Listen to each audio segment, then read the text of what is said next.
ओम नमो भगवती वासुदेवाय नमः। नमस्कार बंधुगण आपण मानकु आम यूट्यूब चैनल को स्वागत। बंधुगण आजिर ए वीडियो आपणक पई बहुत ही खास रहिबाकु जाउछि। आपणक पई आमे कहिबु आगामी ए 2.5 दिन आपणकर किपरि साब्यस्त हेबो, केउ प्रकार ए 2.5 दिन को आपण विशेष भाବରେ साब्यस्त करिवे, ता सहित केउ सबु जिनिस रे आपणकु फायदा हेबो, केउ सबु जिनिस रे आपणकु सावधानियता अवलंबन करबाकु पड़िबो, आपणकर लव लाइफ किपरि रहिबो, क्यारियर किपरि रहिबो, बिजनेस आ व्यापार किपरि रहिबो एवं ता सहित स्वास्थ्यर महत्वपूर्ण इनफॉरमेशन मध्ये आमे आपण मानकु देबु। आउ ए वीडियो शेष रे आमे आपण मानकु गोटे उपाय विषय मध्ये कहिबु, जहा द्वारा आपण ए 2.5 दिन को आहुरी अधिक शुभ और मंगलदायक साब्यस्त करि परिबे। तेणु आगो वीडियो आरंभ करबा पूर्व आमर आपनकु रिक्वेस्ट कि जदि आपण आमर ए चैनल नु आछंती तो चैनल को सब्सक्राइब करिनेबा सह पाखरे थिबा नोटिफिकेशन बेल को मध्ये ऑन करंतु, या द्वारा समय समय रे नुआ नुआ वीडियो नोटिफिकेशन आपनक पाखरे पहुंचीबो। आसंतु जानिबा किपरि रहिबो आपणक पई विशेष भाबरे ए 2.5 दिन। जदि आमे सबुठारु प्रथमे कहिबा कि ए दिन रे कोन आपणक पई विशेष भाबरे पॉजिटिव रहिबा पई जाउछि, जदि आमे कहिबा फ्रेंड्स ए दिन रे आपण किछि राजनीति लोकंक सहित साक्षात हेबो एवं आपणकर लोकप्रियता बढ़िबो, ता सहित जन संपर्कर दायरा मध्ये विस्तृत हेबो। संतानक तरफरु तांकर क्यारियर को नेकी ए दिन रे किछि शुभ समाचार मध्ये आपणकु मिली पारे। आपणकर सिद्धांतवादी दृष्टिकोण समाज एवं धार्मिक स्थल रे आपणकु सम्मानजनक उपाधि विशेष रूप रे प्रदान करिवो, ता सहित धार्मिक एवं आध्यात्मिक गतिविधि रे आपणकर विशेष रूप रे महत्वपूर्ण योगदान रहिबो। प्रॉपर्टी संबंधित कोनोसी अटकी थिबा कार्य पूरा हेबार विशेष रूप रे संभावना बनिछि। ए दिनर समय आपणकु भल खराब रो स्थिति देखैबो, ता सहित भाग्य एवं संतान संबंधित कार्य रे मध्ये आपणकु विशेष रूप रे सुविधा प्रदान करिवो। आपणकर विवेक एवं आदर्शवादी स्वभाव आपणक पई महत्वपूर्ण उपलब्धि को नेकी आसीबो, ता सहित ए दिन रे ग्रहर स्थिति आपणक पई काफी संतोषजनक रहउची। जो माने आपणकर खिलाफ रे थिले सेही लोक माने आपणक सपक्ष को आसीबा पई जाउछंती। आउ संबंध रे मध्ये आपणकर काफी सुधार आसीबो। सबु कार्य आपणकर शांतिपूर्ण रूप रे सुधुरी मध्ये जीवो। भावुकता द्वारा बेमारिक दृष्टिकोण आपणकर कार्य रे रही जीवो, ता सहित आपणकर सकारात्मक एवं संतुलित भावना आपणको आगको बढ़ेबा एवं निजर कार्य को सुचारू रूप रे संपन्न करिबारे सहाय्य प्रदान करिवो। घरे कौनसी धार्मिक उत्सवर आयोजन मध्ये विशेष रूप रे हेबो, ता सहित आपण पुणी थरे निजे निजकु ताजा अनुभव करिवे। एहा सहित जदि कहिबा अटकी थिबा बड़ धरणर पेमेंट मिलिबा कारणरू आर्थिक स्थिति मध्ये आपणकर काफी समय पर्यंत सुधुरी जीवो, जो कारण पई आपणको काफी खुशी मिलिबो एवं आपणको मन बहुत ही प्रसन्न मध्ये रहिबो। आसंतु जानिबा ए दिन रे कोन नेगेटिव रहिबो। कोनोसी प्रकारर उधारीरु आपण दूरी रुहंतु। धन लेण देण संबंधित कार्य करिबा ठारू छलना बा धोकार आपण शिकार होई पारती। कोनोसी भी कार्य करिबारे अधिक भाबी चिंती कि आपण आपणको टाइम लगांतु नाही, एहा द्वारा समय आपणको हातरू बाहरी पारे। सामाजिक संपर्क को मधुर बनेक रखिबार अति आवश्यकता रहिछि। केबे केबे किछि नकारात्मक पुराणा कथा पुणी थरे मध्ये उठी पारे, जो कारण पई आपण निजर मन बलरे काफी टाइम पर्यंत कमी अनुभव करिवे। निजर स्वभाव को पॉजिटिव बनेकी रखंतु। एहा सहित ए कथार मध्ये आपणको ध्यान देबार आवश्यकता रहिछि कि आपणकर सरल स्वभावर किछि लोक माने नाजायज फायदा मध्ये उठाई पारती, जो कारण पई आपणकर मनर स्थिति किछि विचलित मध्ये होई पारे।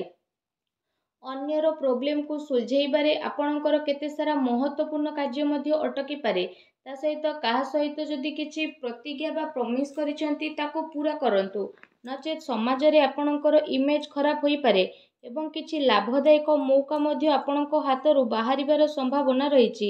एहा सहित जदि कहिबा देखैबा प्रवृत्ति ठारू आपण विशेष रूप रे दूरी रुहंतु।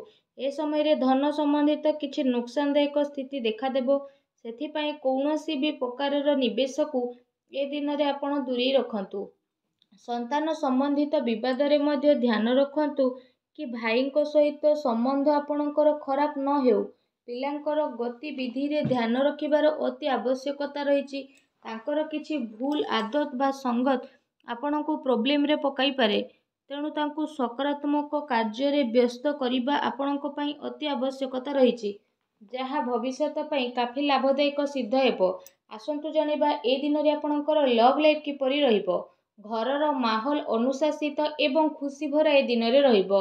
ପ୍ରେମ ସମ୍ବନ୍ଧରେ ମର୍ଯ୍ୟାଦା ବନେଇ ରଖିବାର ଆବଶ୍ୟକତା ରହିଛି।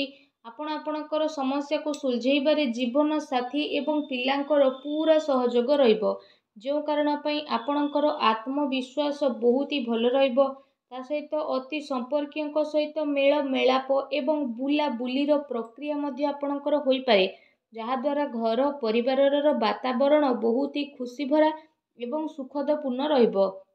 ଆସନ୍ତୁ ଜାଣିବା ଏ ଦିନରେ ଆପଣଙ୍କ ବ୍ୟବସାୟ କ୍ୟାରିୟର କିପରି ରହିବ।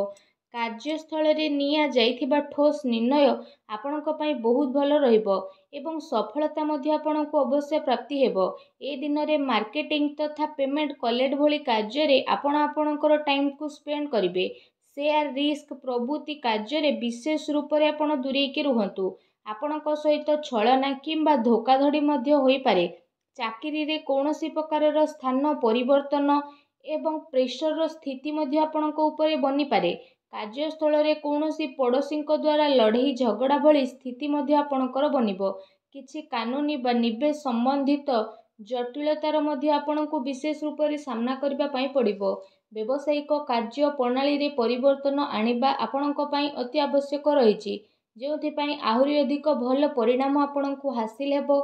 ତା ସହିତ ବ୍ୟବସାୟିକ ପ୍ରତିଷ୍ଠାନରେ ଅନୁଭବୀ ଏବଂ ପରିବାରର ବରିଷ୍ଠ ଲୋକଙ୍କର ଅନୁମତି ଏବଂ ସହମତି ଦ୍ୱାରା କାର୍ଯ୍ୟ କରିବା ଦ୍ୱାରା କାଫି ସମସ୍ୟା ସବୁ ଆପଣଙ୍କର ଆସାନୀରେ ଦୂରେଇ ଯିବ। ଧନ ଲେଣଦେଣ ସମ୍ବନ୍ଧିତ କାର୍ଯ୍ୟରେ ଅଚାନକ କୌଣସି ଲାଭଦାୟକ ସ୍ଥିତି ମଧ୍ୟ ଆପଣଙ୍କର ବନିବ, ଯେଉଁ କାରଣ ପାଇଁ ଆପଣଙ୍କୁ କାଫି ଖୁସି ଅନୁଭବ ହେବ। କାର୍ଯ୍ୟ କ୍ଷେତ୍ରରେ ଆପଣ ଯାହା ପରିବର୍ତ୍ତନ ସମ୍ବନ୍ଧିତ ଯୋଜନା ବନଉଥିଲେ, ସେ ସବୁ ଉପରେ ଏବେ ଭଲ ସମୟ ଆସିଯାଇଛି। ଏ ସମୟରେ ଆପଣ ଅଧିକତମ ଊର୍ଜା ନିବେଶ ସମ୍ବନ୍ଧିତ କାର୍ଯ୍ୟରେ କରିବେ। ବର୍ତ୍ତମାନର ଗତିବିଧିରେ ନିଜର ଧ୍ୟାନକୁ କେନ୍ଦ୍ରିତ କରନ୍ତୁ, ଏହା ଆପଣଙ୍କ ପାଇଁ ବହୁତ ଭଲ ରହିବ। ଆସନ୍ତୁ ଜାଣିବା ଏ ଦିନରେ ଆପଣଙ୍କର ସ୍ୱାସ୍ଥ୍ୟ କିପରି ରହିବ। ଏ ଦିନରେ ଆପଣଙ୍କ ସ୍ୱାସ୍ଥ୍ୟ ବହୁତ ଭଲ ରହିବ, କିନ୍ତୁ ଦିନଚର୍ଯ୍ୟାକୁ ବ୍ୟବସ୍ଥିତ ବନେଇକି ରଖିବା ଆପଣଙ୍କ ପାଇଁ ଅତି ଆବଶ୍ୟକ ରହିଛି। ଏଥିପାଇଁ ଆପଣ ଆପଣଙ୍କ ଖାଦ୍ୟପେୟ ଉପରେ ଧ୍ୟାନ ଦିଅନ୍ତୁ।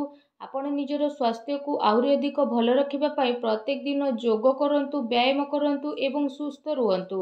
ଆସନ୍ତୁ ଜାଣିବା ଏ ଦିନରେ ଆପଣଙ୍କ ପାଇଁ କ'ଣ ବିଶେଷ ଉପାୟ ରହିଛି।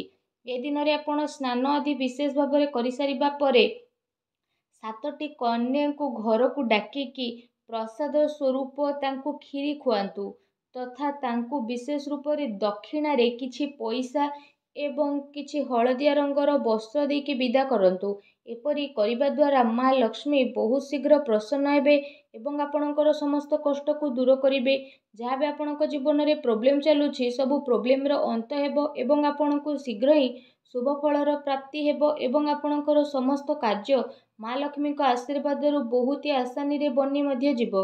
ମା ଲକ୍ଷ୍ମୀଙ୍କ ଆଶୀର୍ବାଦ ଆପଣଙ୍କୁ ପ୍ରାପ୍ତ ହେଉ। ସଚ୍ଚା ଦିଲରେ କମେଣ୍ଟ ବକ୍ସରେ ଜୟ ମା ଲକ୍ଷ୍ମୀ ଅବଶ୍ୟ ଲେଖନ୍ତୁ ଏବଂ ଭିଡ଼ିଓକୁ ଲାଇକ୍ କରିବା ପାଇଁ ଆଦୌ ବି ଆପଣ ଭୁଲନ୍ତୁ ନାହିଁ। ଧନ୍ୟବାଦ।